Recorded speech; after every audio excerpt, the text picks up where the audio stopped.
Saudara-saudari yang dikasihi oleh Tuhan Yesus, selamat berjumpa kembali di dalam program Arus Hayat Voice.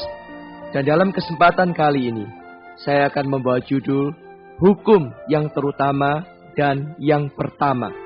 Potongan firman saya ambil di dalam kitab Matius pasal 22 ayat 37 dan 38. Demikian bunyinya. Jawab Yesus kepadanya, "Kasihilah Tuhan Allahmu dengan segenap hatimu, dan dengan segenap jiwamu, dan dengan segenap akal budimu. Itulah hukum yang terutama dan yang pertama."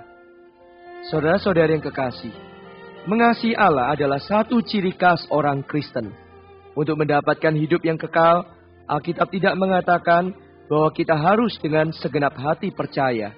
Sebab untuk mendapatkan hidup yang kekal, cukup dengan percaya. Tetapi mengasihi Allah haruslah mengasihi dengan segenap hati, segenap jiwa, dan segenap akal budi. Selanjutnya dikatakan, itulah hukum yang terutama dan yang pertama. Dengan kata lain, ini adalah perkara yang lebih besar daripada perkara lainnya. Dimanapun ia ditempatkan, ia selalu nomor pertama. Bagaimanakah keadaan orang yang mengasihi Allah? Memang ada banyak ayat tentang hal ini, namun saya akan mengambil beberapa saja. 1 Yohanes pasal 5 ayat 3 mengatakan, "Sebab inilah kasih kepada Allah, yaitu bahwa kita menuruti perintah-perintahnya. Perintah-perintahnya itu tidak berat." Saudara-saudari, hari ini siapa di antara kita yang dapat mengatakan bahwa dirinya telah melakukan semua perintah Allah yang dia ketahui dan ditujukan kepadanya? Yang belum diketahui, tidak usah dikatakan. Tetapi yang sudah diketahui, apakah sudah Anda lakukan? Banyak orang Kristen yang merasa takut akan perintah Allah, tidak senang mendengar perintah Allah.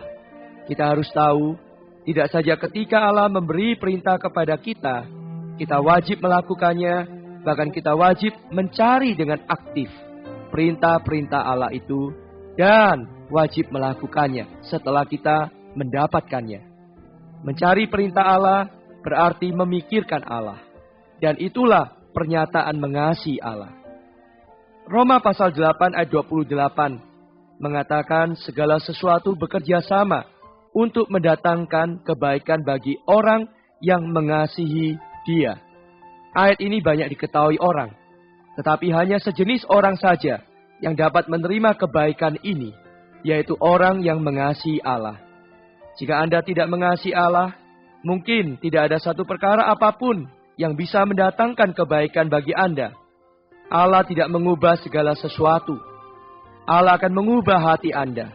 Jika Anda mengasihi Allah, sekalipun semua perkara di hadapan Anda tetap demikian, tidak berubah, Anda akan menerima kebaikannya. Ada kalanya kita merasa heran, menyalahkan akan perkara-perkara yang menimpa diri kita. Tetapi kalau kita mengasihi Allah, semuanya tidak akan terhitung apa-apa lagi. Bahkan, keadaan sekeliling yang tidak menyenangkan Anda akan berfaedah bagi Anda jika Anda mengasihi Allah. 1 Korintus pasal 2 ayat 9 dan 10 mengatakan, apa yang tidak pernah dilihat oleh mata, dan tidak pernah didengar oleh telinga, dan yang tidak pernah timbul di dalam hati manusia, semua yang disediakan Allah untuk mereka yang mengasihi Dia, karena kepada kita Allah telah menyatakannya oleh Roh. Apa yang kita nampak dalam kedua ayat di atas? Yang disediakan Allah bagi orang yang percaya kepadanya adalah hidup yang kekal. Tetapi yang disediakan Allah bagi orang yang mengasihinya adalah perkara-perkara yang akan datang. Berkat bahagia yang akan datang itu hanya dapat diketahui oleh orang-orang yang mengasihi Allah. Dengan kata lain, pada masa kini juga, seorang yang mengasihi Tuhan dapat menikmati kebaikan-kebaikan yang belum pernah dilihat, didengar, dan dipikirkan oleh manusia. Seperti pembenaran kita, pengudusan kita, dan pemuliaan kita. Serta Roh-Nya yang berlimpah-limpah yang tinggal di dalam kita menjadi suplai dan kenikmatan kita. Ketika Allah menyatakan kemuliaannya kepada Anda akan berseru, "Oh, alangkah sukacitanya. Kemuliaan surgawi terlalu indah." Sehingga Anda seolah-olah tidak tahan menerimanya. Lalu, bagaimana kita dapat mengasihi Tuhan? Lukas pasal 7 ayat 47 mengatakan, "Sebab itu aku berkata kepadamu, dosanya yang banyak itu telah diampuni, sebab ia telah banyak berbuat kasih. Tetapi orang yang sedikit diampuni, sedikit juga ia berbuat kasih." Jika kita ingat betapa dosa kita telah diampuni, maka tak dapat tidak kita mengasihi Tuhan. Jika pada suatu hari salib tidak bisa menggerakkan hati Anda lagi, pada hari itulah Anda telah jatuh.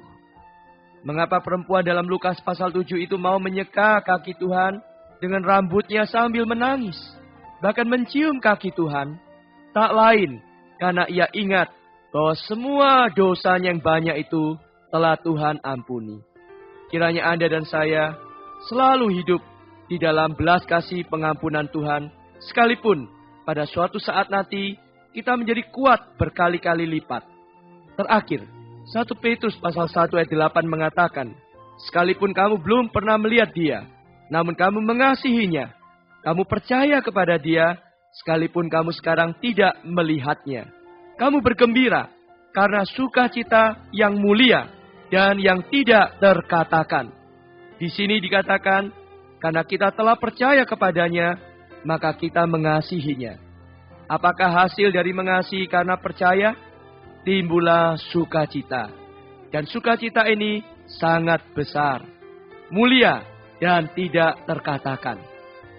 Akhirnya, saudara-saudari yang kekasih, saya ingin berkata kepada Anda semua, semoga Anda menjadi seorang kekasih Tuhan Yesus. Mari kita berdoa bersama. Ya Tuhan, ya Bapa, Engkaulah sumber kasih itu.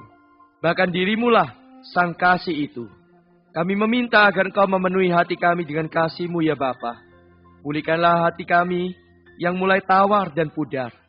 Serta barakanlah api kasih-Mu di dalam hati kami, agar kami bisa mengasihi-Mu dengan segenap hati, segenap jiwa, serta segenap akal budi kami.